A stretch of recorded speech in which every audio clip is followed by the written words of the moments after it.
بسم اللہ الرحمن الرحیم۔ حضرت فقیہ الامت مولانا مفتی محمود حسن صاحب گنگوہی رحمۃ اللہ علیہ مفتی اعظم ہند شمار ہوتے ہیں۔ کافی اللہ تعالیٰ نے علمی استحضار کی نعمت سے نوازا تھا اور عقلی دلائل کے جواب سے بھی نوازا تھا، تو آپ کے چند ملفوظات ہمارے لیے بہت مفید ہیں۔ 4-5 ملفوظات جو اہل علم اور علماء کے لیے ہیں، اسے ہمیں نوٹ کرنا چاہیے اور ان باتوں کے تحت ہمیں اپنے آپ کو پیراستہ اور آراستہ ہونے کی کوشش کرنا چاہیے۔ پہلی بات ہے، علم اتصاف کا نام ہے۔ اتصاف کا مطلب علم حق تعالیٰ شانہ کی صفت ہے، جس کو یہ صفت مل گئی اس کو خیر کثیر مل گئی۔ علم کی نعمت جسے مل گئی سمجھو اسے بہت بڑا خیر مل گیا۔ کتابوں سے الفاظ عبارت کا رٹ لینا اور یاد کر لینا اور چیز ہے، اور ان کے معانی سے متصف ہونا اور چیز ہے۔ الفاظ رٹ لینا اور بات ہے، اور معانی سے متصف ہونا، معانی جان لینا نہیں۔ اس علم کے الفاظ میں جو بات کہی گئی ہے وہ بات ہمارے اندر پیدا ہو جانا، یہ اور چیز ہے۔ حقیقت میں علم اتصاف ہی کا نام ہے، اور علم کا اتصاف انسان میں پیدا ہو جانا ایک اللہ کی طرف سے وہابی چیز ہوتی ہے۔ یعنی جو آپ پڑھے ہیں اس پڑھے ہوئے کے مطابق دکھنا آپ۔ چنانچہ آپ دیکھیں اہل کتاب حضور اقدس صلی اللہ علیہ وسلم کی صداقت کو جانتے تھے، مگر اس کے ساتھ متصف نہ تھے۔ یعنی صداقت کو جانتے ہیں لیکن صداقت سے متصف نہیں ہیں۔ اہل کتاب اللہ کے نبی کے سچ ہونے کو جانتے ہیں لیکن خود سچ سے متصف نہیں ہیں۔ تو علم اصل میں اتصاف کا نام ہے، اس لیے مومن قرار نہیں دیے گئے۔ حق تعالیٰ شانہ کا ارشاد ہے، یعرفونہ کما یعرفون ابناءہم۔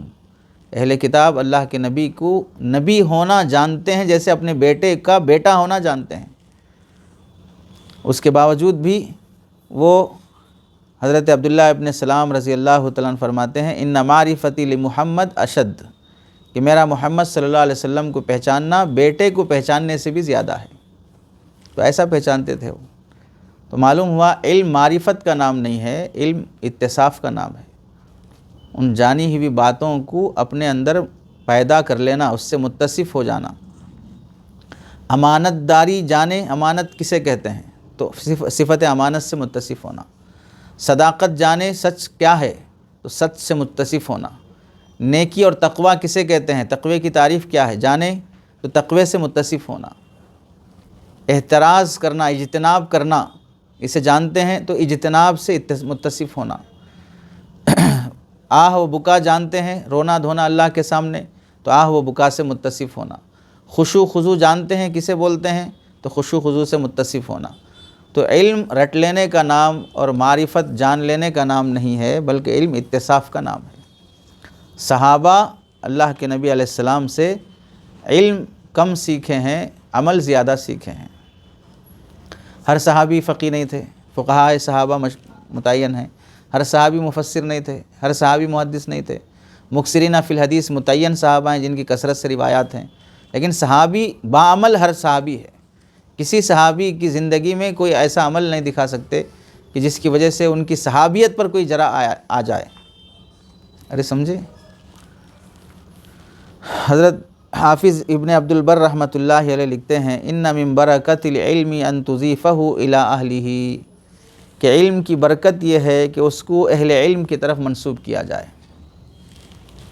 یعنی جس عالم یا جس کتاب سے علم حاصل کیا جائے اس کو اسی کی طرف منسوب کر کے بیان کیا جائے۔ یہ بہت بڑی کمی ہم سب میں پائی جاتی ہے کہ ہم حافظ بنے ہیں فلاں استاذ کے پاس، لیکن ان کی طرف منسوب کر کے ہم بولنے کو عار سمجھتے ہیں، میں فلاں کے پاس حافظ بنا، ان کی برکت سے حافظ بنا۔ یہ بہت بڑی غلطی ہوتی ہے۔ ایسا سمجھتے ہیں کہ یہ پکا حافظہ جو آپ کو نصیب ہوا ہے یا صرف آپ کا کمال ہے، آپ کے ابا حضور نے آپ کو دیا ہے یا آپ کے خاندان نے آپ کو دیا ہے، ایسا سمجھتے ہیں۔ حالانکہ اس حفظ کے اکمل ہونے میں اور زیادہ مضبوط ہونے میں استاذ کی محنت کا دخل ہوتا ہے۔ اس طریقے سے انہوں نے آپ پر محنت کی۔ ایسے ہی بیان کرتے ہوئے کوئی نئی بات، انوکھی بات، علمی نکتہ بیان کرنے کے بعد آدمی بڑی شان سے کہتا ہے کہ یہ اصل علم ہے، کہاں سے لیا آپ نے اصل علم؟ کہیں سے تو پڑھ کے ہی بولا ہوگا۔ علم سند ہی کا تو نام ہے کہ انہوں نے لکھا، فلاں نے لکھا، فلاں نے لکھا، تو اس کا حوالہ دیتے ہوئے شرم آتا ہے کہ بھئی اب میری انسلٹ ہو جائے گی میں اگر کتاب کا حوالہ دے دوں گا۔ یہ خیانت ہے دراصل، اور علم کی برکت سے محروم ہونا ہے۔ اس لیے علم مضبوط تبھی ہوتا ہے کہ جب ہم حوالے سے بات کریں۔ حوالے کا مطلب کیا ہے؟ بھئی ہم نے یہ بات فلاں کی کتاب میں پڑھی ہے، فلاں نے یہ فرمایا ہے، تو جس سے آپ نے علم سیکھا اس کا حوالہ دے دو۔ مضمون پورا لکھ لیا دیواری پرچے پہ، نیچے اپنا نام لکھ لیا، لیکن مضمون جہاں سے لیا وہ لکھنے تیار نہیں ہے، تو کیا آپ کے دل و دماغ میں اللہ نے ڈائریکٹ یہ مضمون ڈالا ہے؟ آیتیں خود بخود آ گئی آپ کے دماغ میں کہ آیت کا حوالہ فلاں صورت لکھنے تیار نہیں ہے، حدیثیں خود بخود آ گئی، حدیث کے بعد بخاری مسلم لکھنے تیار نہیں ہے، اس بخاری اور مسلم کا حوالہ آپ براہ راست نہیں دیکھا بلکہ کسی اردو کتاب سے دیکھا تو اس اردو کتاب کا نام لکھنے تیار نہیں ہے۔ تو حوالے کے بغیر، انتساب کے بغیر اگر کوئی بولتا یا لکھتا ہے، اس کے علم میں گویا کہ برکت نہیں ہے، وہ علم قبول نہیں ہوتا ہے۔ حوالے سے بولنے والے لوگوں کا علم بہت قبول ہوتا ہے۔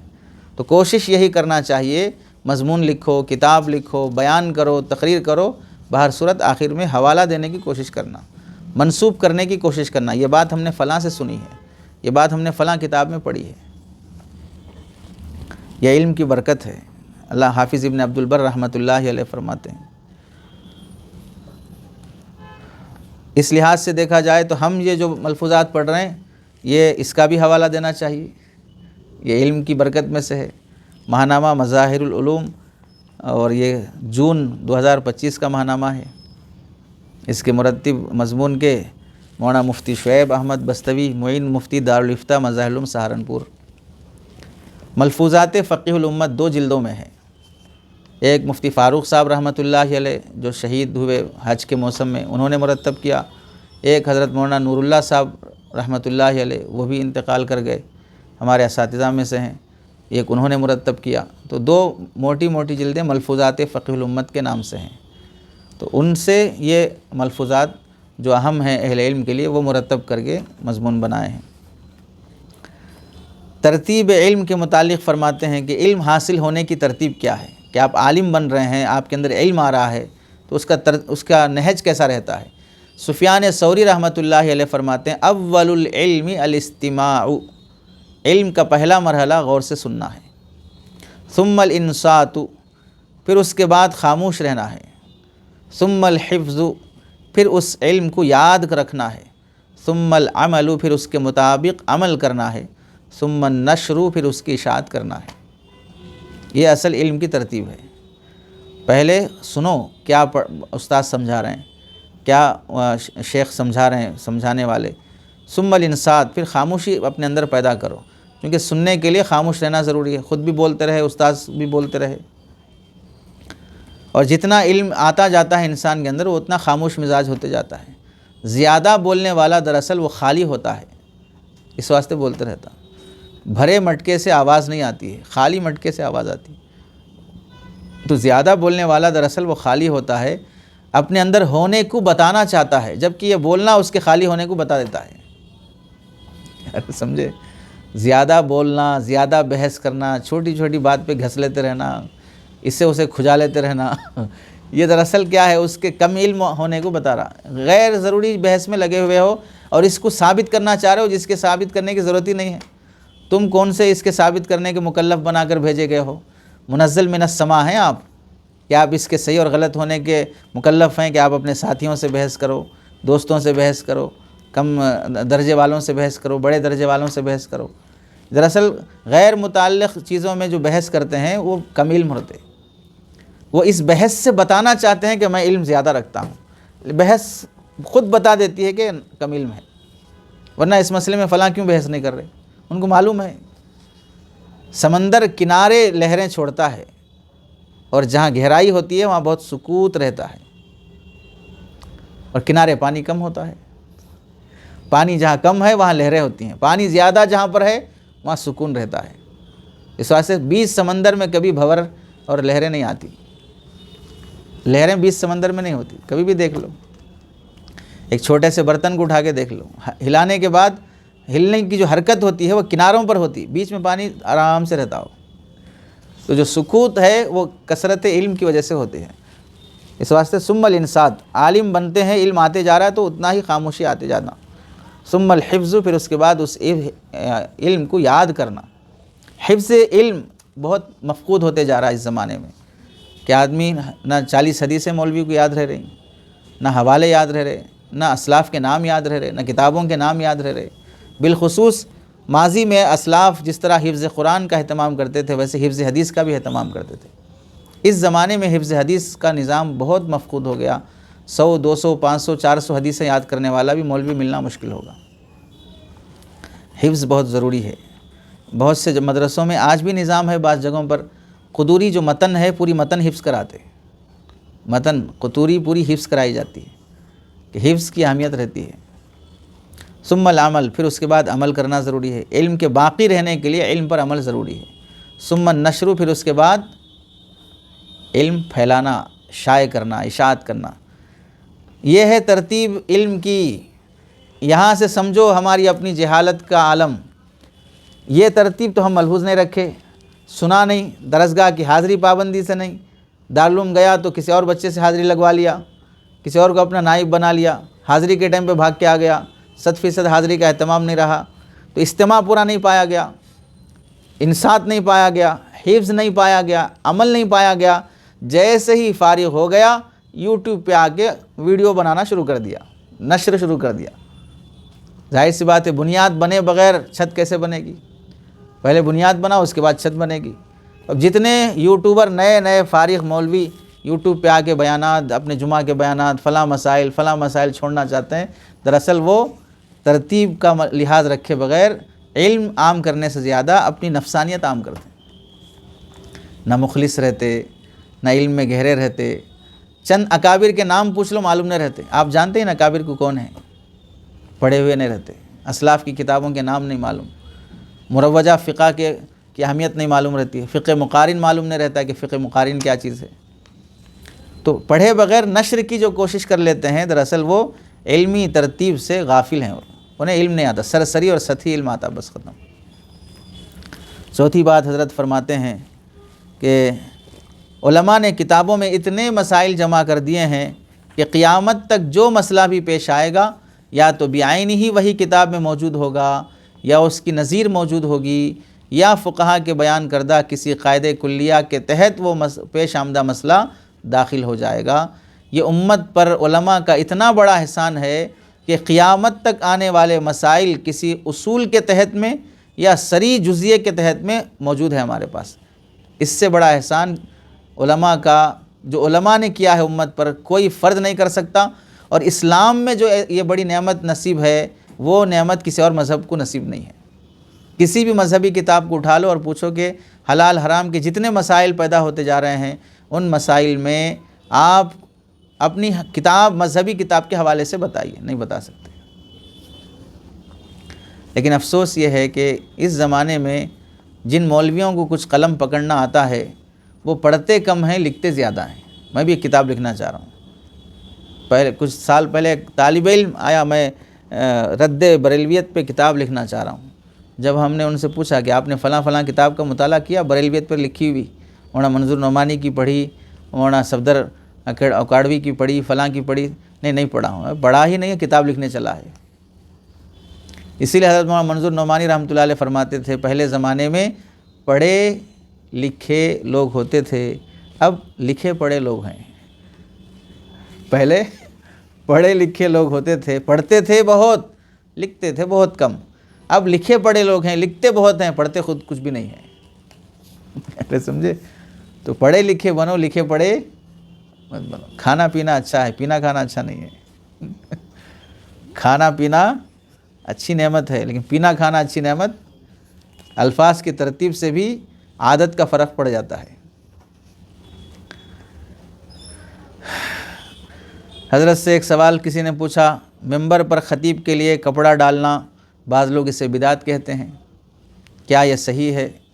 جہاں ممبر پر بیٹھ کر بعض حضرات خطبہ دیتے ہیں، بعض کے بلکہ اکثر اسی پر کھڑے ہو کے عربی خطبہ دیتے ہیں، اور اردو بیان کرسی پر یا بعض ممبر پر بیٹھ کے ہی کرتے ہیں۔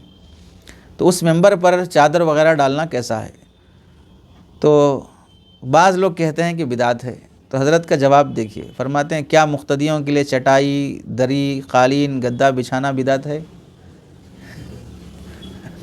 اگر یہ بدعت نہیں تو وہ کس لیے بدعت ہے؟ ہاں، اگر ممبر پر کپڑا ڈالنا دین کا کوئی جز سمجھ کر ہو تو بدعت ہے، اور اصل اس سلسلے میں نبی کریم صلی اللہ علیہ وسلم کا ارشاد ہے، من احدث فی امرنا ھذا ما لیس منہ فہو رد، یعنی جو شخص ہمارے اس دین میں کوئی ایسی نئی بات پیدا کر دے جو اس میں نہیں ہو تو وہ مردود ہے۔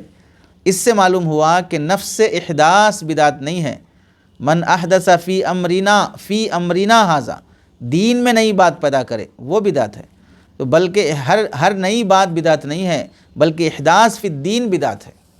یہاں سے معلوم ہو گیا جو نادان شور مچاتے ہوئے کہتے ہیں بریانی کھانا حدیث میں ہے کیا، ڈبل کا میٹھا کھانا حدیث میں ہے کیا، فلاں حدیث میں ہے کیا، کھیر پوری کھانا حدیث میں ہے بتا، تو اس طرح جو کھانے پینے کو جو بولتے ہیں وہ احداث فی الدین نہیں ہے، وہ احداث فی الپیٹ ہے، فی البطن ہے، فی الطعام ہے۔ تو آپ اپنے پیٹ کا سائز بڑھانے کے لیے کھا رہے ہیں تو اسے کیا ہم احداث کہیں گے؟ فی امرنا ھذا، آپ نے احداث کو متعین کر دیا ہے، من احدث فی امرنا ھذا، ایسا نہیں فرمایا من احدث ما لیس منہ من احدث فہو رد، جس نے بھی کوئی نئی بات پیدا کر دی وہ مردود ہے، ایسا نہیں۔ ہمارے دین میں نئی بات پیدا، تو کون بریانی کھانے کو ثواب کا کام سمجھتا ہے؟ کون میٹھا کھانے کو ثواب کا کام سمجھتا ہے؟ ہاں، مخصوص مٹھائی کھیر پوری کو ہی ثواب کا کام سمجھتا ہے، یہ ہو گیا احداث فی الدین۔ اتنا فرق نہیں سمجھ سکے اور پکار رہے ہو۔ پکارنے سے اگر آپ حق پر ہونا ثابت ہوتا تو ہم نے کہا کہ گدھا بہت زیادہ پکارتا ہے تو حلال ہونا چاہیے، پھر تو ایسے تھوڑی ہوگا، یا صرف اس وجہ سے کہ آپ بہت بطین ہیں، موٹے تازے ہیں تو اس واسطے آپ حق پہ ہونا چاہیے، تو پھر ہاتھی حلال ہونا چاہیے، بکری حرام ہونا چاہیے، اس میں گوشت زیادہ ہے اس میں کم ہے۔ حق کے لیے شور شرابے کی ضرورت نہیں ہوتی ہے۔ تو بدعت کی صحیح تعریف یہ ہے کہ جو چیز دین نہ ہو اس کو دین سمجھ کر کرنا، یہ بدعت ہے۔ تو کپڑا بچھانے کو دین کون سمجھتا ہے؟ بھئی تو اچھا رہتا، بیٹھنے میں راحت رہتی، سکون رہتا، یہ سب سمجھ کے بچھاتے ہیں، بچھانے سے اتنا ثواب ملتا ہے تھوڑی بول کے یہ کرتے ہیں۔ نسبت کی تعریف، حضرت فرماتے ہیں، حضرت رائے پوری ثانی شاہ عبد القادر رائے پوری رحمۃ اللہ علیہ، یہ حضرت مفکر اسلام علی میاں ندوی رحمۃ اللہ علیہ کے شیخ گزرے ہیں، عبد القادر رائے پوری رحمۃ اللہ علیہ، آپ سے بیعت تھے علی میاں ندوی رحمۃ اللہ علیہ، اس کے بعد پھر حضرت لاہوری سے بیعت ہوئی، احمد علی لاہوری سے، پہلے حضرت شاہ عبد الرحیم رائے پوری رحمۃ اللہ علیہ سے ہوئے تھے، پھر اس کے بعد شاہ عبد القادر رائے پوری رحمۃ اللہ علیہ، پھر حضرت لاہوری رحمۃ اللہ علیہ سے، یعنی اتنے بڑے ہو کر بھی وہ لوگ اپنے سے کسی رہبر کے بغیر نئی زندگی گزارے۔ علی میاں ندوی کا نام تو پوری دنیا میں مستہ ہے، اکیڈمیاں بنتی ہیں ان کے نام پہ، سیمینار ہوتے ہیں۔ تو آپ سے کسی نے سوال کیا نسبت کس کو کہتے ہیں؟ فرمایا اخلاق فاضلہ اور اعمال صالحہ کی توفیق کو نسبت کہتے ہیں۔ اخلاق فاضلہ اور اعمال صالحہ کی توفیق کو نسبت کہتے ہیں، یعنی حضور اقدس صلی اللہ علیہ وسلم کے جتنے اخلاق ہیں ان میں سے ایک ایک خلق کو اختیار کیا جائے، اور جتنے عمل اللہ اور اس کے رسول کو محبوب ہیں ان کو کیا جائے، اور جتنے عمل ان کو مبغوض اور ناپسند ہیں ان سے اجتناب کیا جائے، بس اسی کا نام نسبت ہے۔ اور سلسلہ عالیہ نقشبندیہ میں بھی اجازت الگ چیز ہے، نسبت الگ چیز ہے۔ شیخ اپنے مرید کو جب یہ سمجھتا ہے کہ یہ تصوف اور تزکیے کے راستے میں چلنے کے ساتھ ساتھ اوروں کو بھی لے کر چل سکتا ہے، چلنا تو بہر صورت ہے، ایسا نہیں کہ جب کسی کو اجازت مل جائے، خلیفہ بن جائے تو بس وہ جنت کی سرٹیفکیٹ مل گئی، اب ان کو اب وہ بخشے بخشائے ہیں۔ یہ بخشے بخشائے ہونے کی جو بشارت ہے صحابہ کے بعد کسی کو نہیں ملی ہے، تو کوئی شیخ اپنے مرید کو بخشے بخشائے ہونے کا سرٹیفکیٹ نہیں دے سکتا۔ اجازت جنت کا سرٹیفکیٹ نہیں ہے اور مغفرت کا ٹکٹ بھی نہیں ہے، ارے سمجھے، مغفرت کی سرٹیفکیٹ بھی نہیں اور جنت کی ٹکٹ بھی نہیں ہے۔ یہ بس اس بات کا اعتماد ہے، آپ چل رہے تھے اب تک تنہا، اوروں کو بھی ساتھ لے کے چل سکتے ہیں، چلنا تو بہر صورت ہے۔ تصوف اور تزکیے میں آپ مراقبہ کر رہے تھے، اوروں کو ساتھ لے کے کر لیں، اس کی آپ کو اجازت دی جا رہی ہے۔ آپ گناہوں سے بچ رہے تھے، دوسروں کو بھی بچنے کی ترغیب دے دیں، یہ ترغیب دینے کی اجازت ہے بس آپ کو، اتنا ہی ہے بس اجازت کا مسئلہ، کوئی بڑا بزرگ اور ولی ہونے کی دلیل نہیں ہے۔ ولایت کے لیے آپ کو پوری زندگی چلنا پڑے گا، اللہ کا دوست بننے کے لیے پوری زندگی اللہ کو راضی رکھے رہنا پڑے گا، اس کے بغیر نہیں ہوتا، ورنہ ویسے ہی ہوگا جیسے کسی مرید نے خواب میں دیکھا تھا کہ اس کے سامنے غلاظت کی پلیٹ ہے اور شیخ کے سامنے حلوے کی پلیٹ ہے، تو شیخ نے کہا کہ یہی تو ہوتا ہے کہ تم دنیا دار ہو اور ہم اللہ والے لوگ ہیں، تو ہمارے سامنے حلوے کی پلیٹ ہے، تمہارے سامنے غلاظت کی پلیٹ ہے۔ تو مرید نے کہا نہیں حضرت، خواب اور تھوڑا باقی ہے، میری پلیٹ سے آپ کھا رہے ہیں، آپ کی پلیٹ سے میں کھا رہا ہوں۔ تو اب بھڑک گئے، غلیظ چل یہاں سے، ایسے تھوڑی خواب دیکھتے ہوئے۔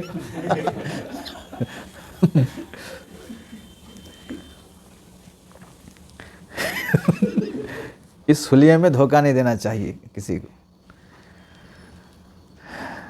فرماتے ہیں صحابہ کرام کی ایک بڑی جماعت اپنے اوپر نفاق کا اندیشہ رکھتی تھی۔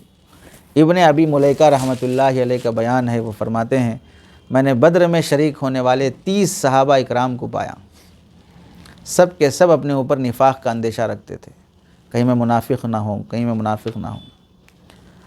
تو اس سے سمجھنا چاہیے کہ صحابہ اکرام صحابی رسول ہونے کے باوجود اپنے اوپر نفاق کا اندیشہ رکھتے ہیں، تو غیروں کو تو بدرجہ اولیٰ اس کا اندیشہ ہونا چاہیے۔ ہم اپنے آپ کو کبھی بزرگ ولی سمجھنا تو وہ صحابہ ہوتے ہوئے اپنے آپ کو منافق سمجھ رہے ہیں، ہم کیا کچھ بھی نہیں ہیں پھر بھی اپنے آپ کو بہت بڑا ولی بزرگ سمجھ رہے ہیں، نیک سمجھ رہے ہیں اپنے آپ کو، یہ دراصل غفلت کی علامت ہے۔ تم اپنی حیثیت سے واقف نہیں ہو، تمہارا مقام، تمہاری حیثیت اللہ کے نزدیک کیا ہے تم جانتے نہیں، اس واسطے ایسے غلط فہمیوں میں پڑے ہوئے ہو۔ اللہ سے دعا ہے کہ اللہ ہمیں عمل کی توفیق دے۔